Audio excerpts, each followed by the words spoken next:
반갑습니다. 현서 선생님이고요. 저희 오늘 고3 6평 37번 문제 한번 같이 보도록 하겠습니다. 자, 일단은 이번 시험 37번 3점짜리였는데 약간 예상외를 뒤덮고 오히려 정답률이 메가스터디 기준 60% 정도 나왔어요. 뭔 소리입니까, 이거? 사실 생각보다 쉬웠다는 거죠. 근데 이제 여러분들이 명심해야 될 게 이걸 보고 있는 분들이 올해 내가 수능을 볼 분들인데 이거 틀렸어요, 이번에. 그러면은 오늘 수업 보시면서 다시 내가 문제 어떻게 풀어야 될지 진지하게 고민해 보셔야 되고요. 내가 아직 고1이나 고2이기 때문에 시간이 있으신 분들이 순서배열을 내가 그동안 풀어왔던 방식에 대해서도 한번 조금 고민해 보는 시간이 됐으면 좋겠습니다. 자, 일단은 문제를 저희가 풀 때요. 풀기 전에 선생님이 여기에다 가장이라고 밑줄을 그어왔습니다. 그죠? 가장이 이제 우리가 사실 별로 생각 안 해봤잖아요. 그러니까 가장 적절하다라는 거, 가장 적절하다. 그러니까 이게 약간 어폐가 있을 수도 있는데 우리가 순서별 보다 보면 어때? A, C, B도 말이 대충 되는 것 같아. 막 이렇게 막 타이트하지 않고. 근데 또 B, C도 말이 되는 것 같아요. 혹은 뭐 CBA도 말이 될 것 같은데 왜 안 되지? 이런 경우가 좀 있었죠. 그러면은 이 평가원이 사실 문제를 출제할 때요. 주제는 항상 다르죠, 여러분. 근데 시험 유형은 항상 같아요. 그래서 여러분들이 오늘 수업 때 먼저 봐야 될 거는 평가원이 문제를 출제할 때 항상 이 문항지 디렉션에 있는 가장이라는 개념에 대해서 오늘 수업을 진행해 볼게요.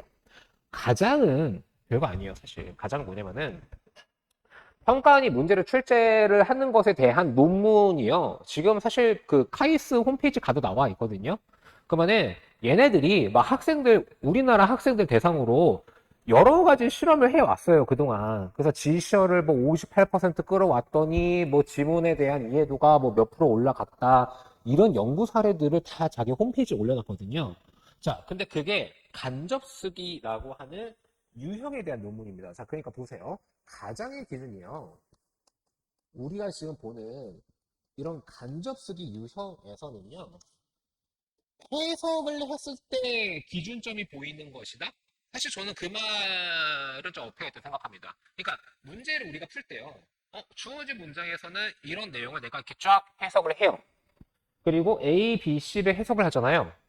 여러분, 순서별 문제를 풀 때요, 애초에 이거 해석이 안 되는 경우는 없어요. 순서 배열은요, 해석이 안 되지가 않아요. 해석은 다 잘 돼. 근데 그게 어느 순서로 어느 기준점으로 맞춰야 될지, 그게 여러분들 머릿속에 지금 있는지 생각을 해보세요. 머릿속에 없죠? 왠지 알아요? 배운 적이 없으니까.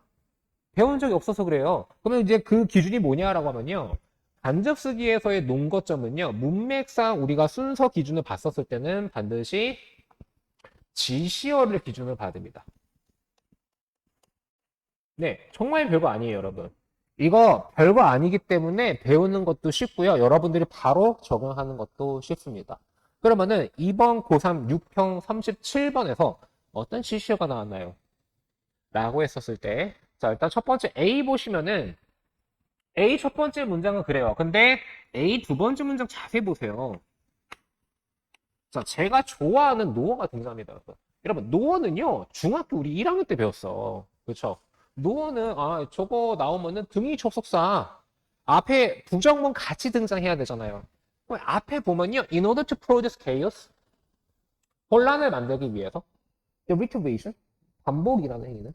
What is called a linear system? 이 비선형적인 시스템 안에 존재해야 합니다. 저기 부정문 있나요, 지금? 부정문이 없네. 부정문이 없어. 그러면은 뭐야? 노어 앞에서 등장한 어떤 문단에서는 마이너스 있는 거야. 어디 있어? 마이너스. 빨리 찾아봐. B에 있어, C에 있어. 마이너스 어디 있어? 저 어디 있습니까? C에 있죠. 낫이 나왔어. 자, 그러면은 이때 여러분들이 검증을 하나 하셔야 돼. 어떤 검증을 해야 되는가? 우리가 지시어라는 문제에서 지시어를 만나볼 때 지시어 종류가 총 몇 개예요? 지시어는 총 3개 있어요. 그리고 노 같은 경우는 그 지시어 중에서 어디에 해당되어져요? 지시부사라고 하는 데 있어. 그러면은 지시부사를 키워드로 평가원이 순서나 문사부로 문제를 출제할 때 어떤 기준점이 있습니까? 라고 하면은 딱 두 개밖에 없어요. 그 중에 제일 중요한 게 이거예요, 여러분. 동사의 CJH. 과거, 현재. 그리고 두 번째는 뭡니까? 바로 주어의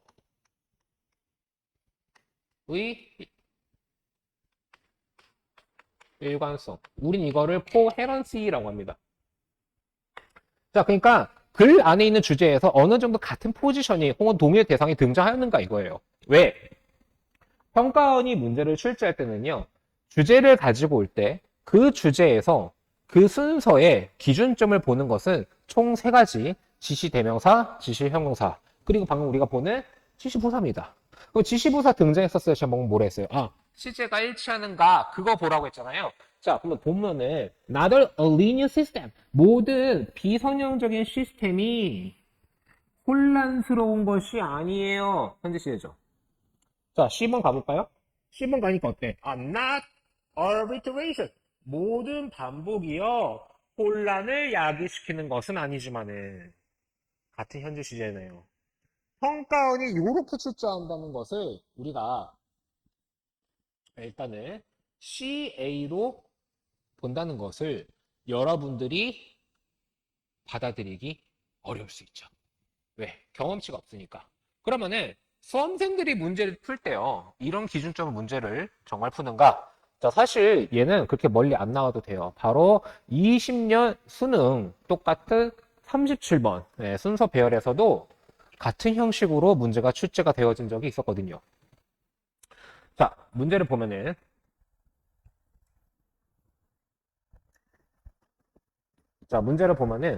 지금 이 순서 배열도 당시의 오답률이 52%였습니다. 네, 52%. 그렇게 막 엄청 어려운 킬러 문항은 아니었다라는 거죠. 그러면은 어떤 식으로 문제를 풀었는지 보면요. 마찬가지로 자, C에서 누가 나왔는지 보면은 NO가 나왔어요. 그러니까 얘는 조금 더 보기가 쉬웠던 거야. 처음부터 NO야. 그러니까 얘는 그러니까 조금 생각을 해볼 수 있어. 왜? 누우면은 앞에서 또 역시 뭐예요? 마이너스 개념이 등장했다는 거잖아. 그죠? 그러면은 A나 B나 주어진 문장 어딘가에서 일단 부정문이 같이 등장한 적이 있는가? 이게 기준이 돼야 돼요. 그러면 이제 그 기준 따라 봤었을 때 어디서 나왔어? A에서 나왔어. 자, A에서 not이 등장해. 자, 우리가 근데 아까 뭐라 했어? 지시어 나왔을 때 이런 아이들이 등장하는 경우는 두 개의 형태도 여러분들이 같이 보면서 검증하라고 했잖아요. 그러니까 시제가 똑같이 떨어지고 있는가, 글의 논거가 순서가 이 기준이 맞는지를 봤었을 때 똑같은 현재 시제에다가 앞문장이 부정문이다. 그럼 여러분 나온 거 뭡니까? B나 주어진 문장에서 부정문이 나왔는지 여부만 보면 됩니다. 그래서 C 부분요. 당시 그런 전통적인 관점이요. 이런 지식이 필요 없는 요인들이 실제로 그런 과학적인 발달에 있어서 굉장히 중대한 역할을 했다는 점을 인지하지도 않았습니다. 라고 되어져 있는데 이 A번에서도 보면요. 과거의 발견과 그리고 현재 오늘날에 따른 그런 발견들에 대한 평가는요. 우리가 그것들이 당시에는 얼마나 중요했는지 볼 수 있게 해주지 않아요. 자, 어때요? 똑같은 시제, 동일한 주체, 그리고 부정문인 거. 네, 평가원은 20년 수능에서도 이렇게 출제를 했습니다. 자, 그래서 뭐 이때도 정답이 당시에 이게 A에서 C로 넘어가면서 정확한 문제풀이는 얘가 중요한 건 아니기 때문에 당시 정답이 이제 B, A, C의 2번이었거든요. 자, 그럼 다시 이번에 교수 2편으로. 자, 정리하면 이거예요. 평가원이 이번 문제 출제했을 때 약간 조금 더 어렵게 출제하려고 노어를 두 번째 문장에 놨다. 이거. 그래도 문제를 풀 당시에 바로 앞 문장 읽었을 때 부정문 없는 거 보고 다른 문단에 낯이 있겠구나. 충분히 판단할 수 있다. 그래서 그게 10번에서 등장하는 not or iteration and nor or linear systems. Rigid chaos, not all chaotic. 이 구조로 평가원은 C 다음에 A가 등장하는 글의 순서 근거 구조를 들고 왔다는 거죠. 자, 그럼 남은 거는 이제 3번이냐, 4번이냐 이건데, 자, 우리가 또 문제를 보니까 B에서 뭐가 등장합니까? 바로 the pendulum이랑 the magnetics가 나와요. 자, 그럼 여러분, magnets예요. magnets. 왜 magnets를 강조하고 있냐면은, 예를 들어서 우리가 C번을 보면요, 일단 자석이 안 나오거든요. A 가면요, A에서도 자석이 안 나와요. 자, 그런데 주어진 문장 보니까 magnet가 나옵니다. 이게 뭐냐면은 우리가 지시어를 통해서 가장의 기준을 살펴본다라고 했었을 때 평가원이 첫 번째로 보는 거는 바로 지시 대명사예요. 네, pronoun. 그런데 이 지시 대명사도 어느 정도 문제를 출제하는 문제 출제자랑 수험생들 간의 약속이 있어요. 그 약속이 뭐냐면은 처음 등장한 명사는 어명사로 등장하고 두 번째 등장하는 명사는 저희가 정관사 덜을 붙여서 더명사라고 하잖아요. 그래서 이쪽을 우리가 대명사로 만들어 버릴 수 있는데 여기에서 어떤 특장점이 나오냐면은 바로 수식어구가 줄어든다라는 개념이 발생해요. 즉 부피가 줄어든다는 거예요. 자, 뭔 말인지 알겠죠? 문제만이 풀면 알아 이거. B번 보니까 the magnet이야. 그죠? 주어진 문장 뭐 때? 또한 magnet이에요. 4개. 자, 형용사 나왔죠? 자, 두 번째. 방금 우리 앞에서 봤었던 the pendulum 나왔죠? the pendulum. 주어진 문장에서 그럼 나왔어요? 뭐 a pendulum 나왔어? a pendulum 나왔죠. 그리고 뭐랑 같이 나왔어? 아, 그쵸? 뒤에서 우리가 소위 말하는 주격 관계대명사라는 수식어를 들고 나왔어요. 얘는 이제 어떻게 돼요? 다음 문단에서 나오면서 뒤에 있는 수식어는 생략되죠. 왜? 같은 말 잘 안 쓰니까 말이 길어지잖아. 그래서 the pendulum 나온 거예요. 여러분들 이것이 기준이 돼야 됩니다. 우리가 대성이나 이투스나 메가스를 딱 봤는데 순서 배열이나 문장 삽입 문제를 풀 때요. 해석으로 말이 되는지를 하나씩 비교하는 강의는 피하셔야 돼요. 적어도 최소한 현장에 있는 고3들은 혹은 N수생들은요. 순서 배열을 해석으로 풀지 않습니다. 근데 어쩔 수 없긴 해요. 왜냐? 이 유형은 원래 뭐였다? 36번 같은 경우는 원래 직접 연계였어요. 똑같은 지문이 나왔다고 항상 수능에서. EBS 연계 지문이 그 해 수능에서 똑같이 나왔죠. 근데 없어졌어요. 그죠? 2021년인가 22년 기준으로 간접 쓰기로 바뀌면서 똑같은 지문도 안 나오게 됐어. 그러면은 이제 우리가 수능이 개편되어지고 나서 아직 3년밖에 안 지났습니다. 그래서 여러분들도 기억하셔야 될 게 결국은 여러분들 기출 문제를 풀 때 이 지시 대명사, 중간 안 썼네. 지시 형용사. 그리고 지시 부사. 이렇게 세 가지 정도의 기준을 봐야 됩니다. 오늘 일단은 우리가 볼 지문에서에 대한 기준만 볼 텐데 그러면 선생님 정답이 그러니까 내용이라는 개념을 떠나서요. 일단은 지시어로 우리가 기준을 잡고 그게 평가원이 요구하는 가장의 기준이고 그것이 리퍼런스 넣은 거예요.